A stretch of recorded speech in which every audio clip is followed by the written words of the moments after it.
Rachetele HIMARS au lovit azi noapte 6 baze rusești.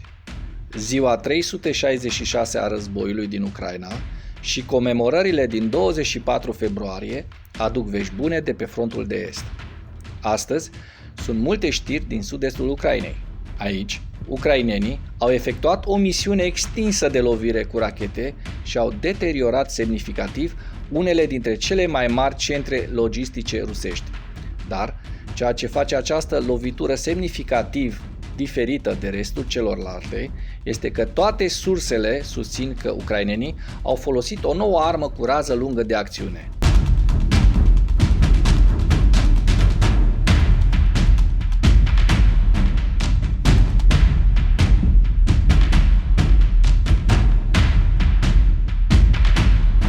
Rușii se confruntă deja cu așa numita foame de muniție, dar ultimele evoluții îi obligă să se pregătească pentru ceea ce urmează, deoarece artileria ucraineană tocmai și-a dublat raza de acțiune.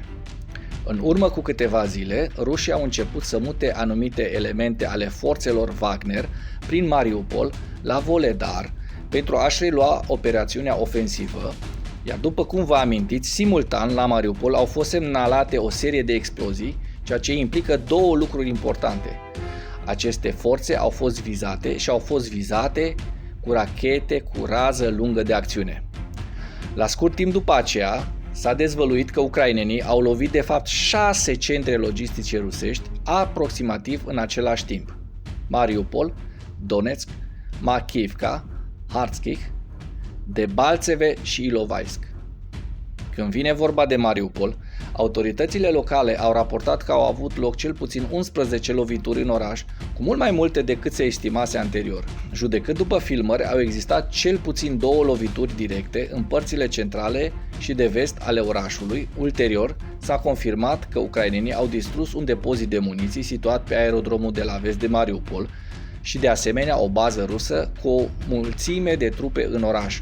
Până acum nu este clar dacă acestea erau forțe regulate sau unități Wagner redistribuite.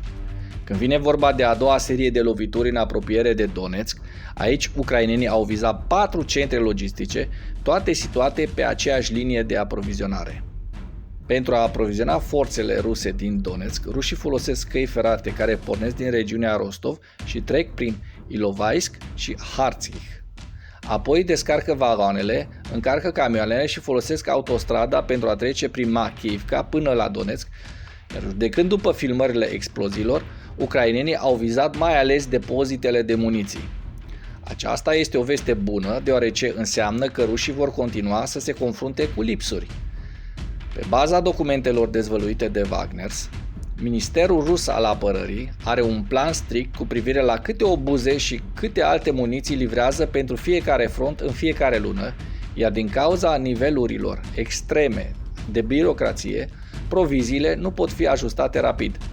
Aceasta înseamnă că rușii sunt nevoiți să folosească ceea ce a rămas după loviturile ucrainene și să aștepte luna următoare noi livrări, care foarte probabil vor fi vizate din nou.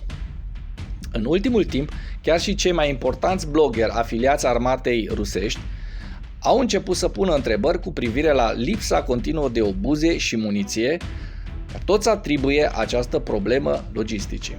În orice caz, când vine vorba de rachetele cu rază lungă de acțiune, pe care ucrainenii le-au folosit pentru a efectua această serie de lovituri, spațiul informațional s-a umplut rapid de informații contradictorii.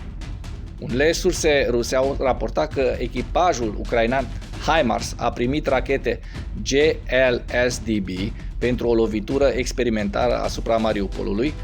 Comandanții așa numitei miliții din Republica Populară Donetsk au raportat că ucrainenii au folosit același tip de rachete și pe liniile de aprovizionare din Donetsk.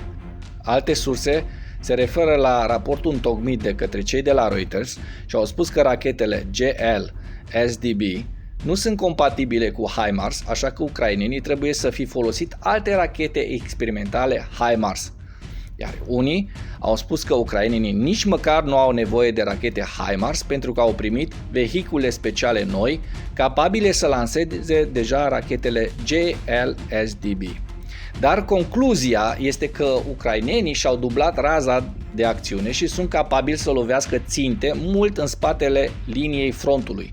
Șeful Consiliului Național de Securitate și Apărare al Ucrainei a confirmat în interviul de astăzi că ucrainenii au început un nou capitol al războiului, unul în care pot lovi pe rușii aflați la 150 de kilometri distanță.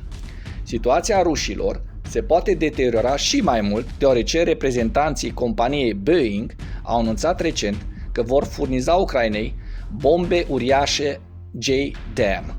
Aceste bombe ghidate au o rază de acțiune de 72 de kilometri și au o precizie aproape la fel de bună ca HIMARS. În imaginea de mai jos, care aparține lui Jomini, găsiți harta cu desfășurarea trupelor ucrainene și rusești în momentul de față. Mulțumesc că ai urmărit acest videoclip. Pentru mai multe informații de acest tip, abonează-te la Animatura.